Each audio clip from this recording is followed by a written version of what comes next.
حضرت مولانا یعقوب نانوتوی رحمۃ اللہ علیہ سے کسی نے کہا، حضرت انگریز کی ہندوستان پر گرفت مضبوط ہوتی جا رہی ہے، کیا یہ اولیاء کچھ بھی نہیں کر سکتے؟ مولانا یعقوب نانوتوی رحمۃ اللہ علیہ نے فرمایا، ایک تسبیح گھمانے کی بات ہے، مگر کیا کریں کہ اوپر سے ایسا کرنے کی اجازت نہیں ہے۔ جب 7ویں صدی ہجری میں تاتاری فتنہ اٹھا، اس وقت تذکرۃ الاولیاء کے مصنف خواجہ فرید الدین عطار رحمۃ اللہ علیہ زندہ تھے۔ انہیں پتہ چلا کہ تاتاری لشکر ان کے شہر کی طرف آ رہا ہے۔ جس وقت اطلاع ملی، اس وقت وہ پیالے میں کچھ پی رہے تھے۔ انہوں نے اس پیالے کو دوسری سمت گھما دیا۔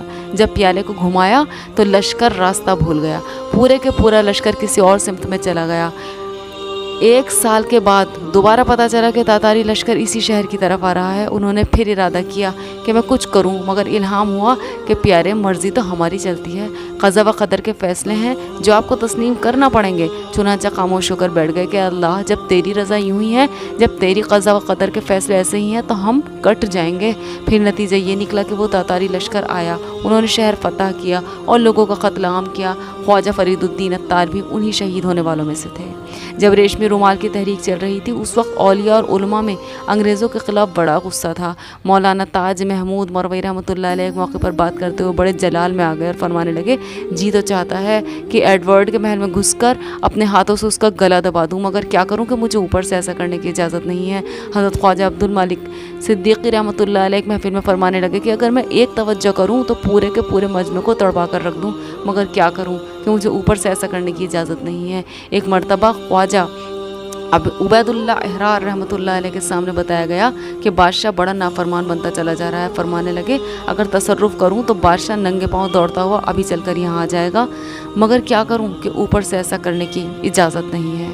اور آپ کو معلوم ہے کہ اللہ تعالیٰ اپنے بندے کو سپر پاورز کب پرووائڈ کراتا ہے؟ جب بندہ زبان سے لے کر اعمال تک کا استعمال اللہ تعالیٰ کی رضا کے حساب سے کرنے لگتا ہے تو اللہ تعالیٰ اسے سپر پاور سے نواز دیتے ہیں۔ اب ہم کیا سوچتے ہیں، ہمارے پاس سپر پاور ہوگی تو ہم فلاں کے ساتھ یہ کر دیں گے اور فلاں کے ساتھ یہ کر دیں گے، لیکن آپ یہ دیکھیے کہ ان حضرات کے پاس سپر پاورز تھی، پھر بھی ان سپر پاورز کا استعمال اللہ تعالیٰ کی رضا کے اکارڈنگ ہی کرتے تھے، اسی لیے ان کے پاس سپر پاورز تھیں۔ ہر کسی ارے غیر نتو خیرے کو یہ سپر پاورز نہیں مل سکتی، کیونکہ بہرحال بالآخر ہوتا ہر انسان کے ساتھ وہ ہے جو اللہ تعالیٰ چاہتے ہیں۔ وہ پاورز کسی کو دیں، لیکن پاورز کا استعمال اللہ تعالیٰ کی رضا کے اکارڈنگ ہی کیا جا سکتا ہے۔ تو خود کو جب ہم اللہ کی رضا کو ڈھونڈنے کے لیے اپنے اعمال کو مینٹین کرنے لگیں گے کہ سب کچھ ہمیں اللہ تعالیٰ کے حساب سے ہی کرنا ہے، تو ہر بندہ سپر پاورز کین گیٹ۔